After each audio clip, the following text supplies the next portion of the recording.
Welcome back to another episode of Out Loud Geek, where we discuss news and views about pop culture, science fiction, fantasy, food, cooking, the outdoors, and more. If you've got a few $1,000,000 in disposable cash laying around and you have no idea what you want to spend it on, well, fear no more, because you could become the proud owner of an authentic costume worn by Carrie Fisher in Star Wars 4: A New Hope, if you win the auction. Yes, the white dress with the silver belt that Carrie Fisher wore as Princess Leia in the final awards ceremony scene of A New Hope is up for auction. The Star Wars dress, which is apparently a holy grail for collectors, as well as a bat pod used by Christian Bale in The Dark Knight, will hit the auction block in June in what is being billed as one of the largest memorabilia auctions in the world. Both the Star Wars dress and the bat pod alone are estimated to fetch upwards of $2 million each in the live auction being run by Prop Store, which is a 25-year-old company that specializes in cinematic treasures and collectibles.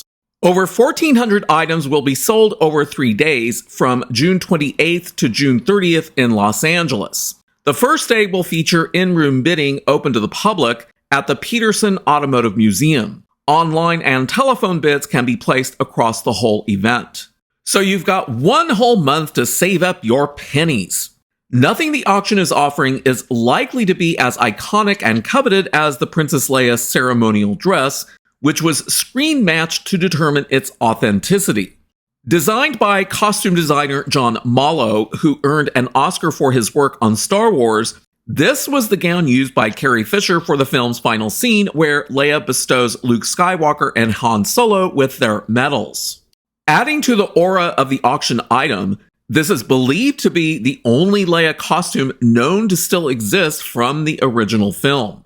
The ceremonial gown, with its lower-cut neckline and unique integral sleeve drapery, was also used as the basis for Leia's look in several Star Wars posters, and Fisher was shot by photographer David Steen for numerous publicity photos in the dress. Made from a cream lightweight silk fabric, the costume features a hidden zipper along its side, as well as hook and eye fasteners on the shoulder. The history of the Princess Leia dress is rather interesting. For most of the last 45 years, apart from a brief appearance at a costume party at which it was ripped and had food, wine, and apparently blood spilled on it, the white dress from the final scene of Star Wars was lying crunched up in a plastic bag in a London home. The medieval-style dress worn by Carrie Fisher in 1977's Star Wars: A New Hope is the only Princess Leia outfit from that film which has ever been discovered. Props collector Stephen Lane said, "When I was first told about the dress, I simply couldn't believe it. I've been collecting for 30 years, and I think it's one of the most exciting finds of my career." It had been kept by a member of the British film crew as a memento, while many of the other costumes from the film were thrown away. Lane was given the tip about the dress by a fellow collector 10 years ago. Collectors had been searching for nearly 40 years, and everyone had come to the conclusion that it didn't exist anymore. No one had found any Princess Leia costumes he recalled. But then I went to meet this former crew member, and hanging on the back of a door in his office was this ratty old plastic bag. And balled up in the bottom of the plastic bag was the dress. It was in a really poor condition, but instantly recognizable, partially because of the belt. It all came out grubby and torn, but it was also astonishing because it was clear that it was the real thing. The script described how Princess Leia was a vision in white, as director and writer George Lucas wanted her to symbolize purity. As the movie was not expected to be a hit, many crew members took items home after it finished filming at Pinewood Studios. For decades, the dress gathered cobwebs in the crew members' loft until it was worn, and badly damaged, by a friend who borrowed it for a costume party. The first thing Lane did when he got the dress was to take it to professional restorers Janie Lightfood, which was recommended by the Victoria and Albert Museum. They are used to working with tapestries that are hundreds of years old and are experts when it comes to textile conservation, Lane said. BA's part of the process. They had to analyze all the marks on the garment, and found food, wine, and even blood. We did all wonder, what kind of party was this? The dress was also ripped. It has a sort of cover that goes over the arms and is a little restrictive as it stops you raising your arms over shoulder height. But whoever wore it at the party must have waved their arms around because that was all torn, Lane said. All told, the dress needed a 10-month restoration process costing thousands of dollars. As for the other items that are up for auction, the Bat Pod being offered is one of 6 made for the production of Dark Knight and The Dark Knight Rises, with the vehicles largely driven by stunt rider Jean-Pierre Goy during filming. They were also used for numerous events in the promotion of the movies.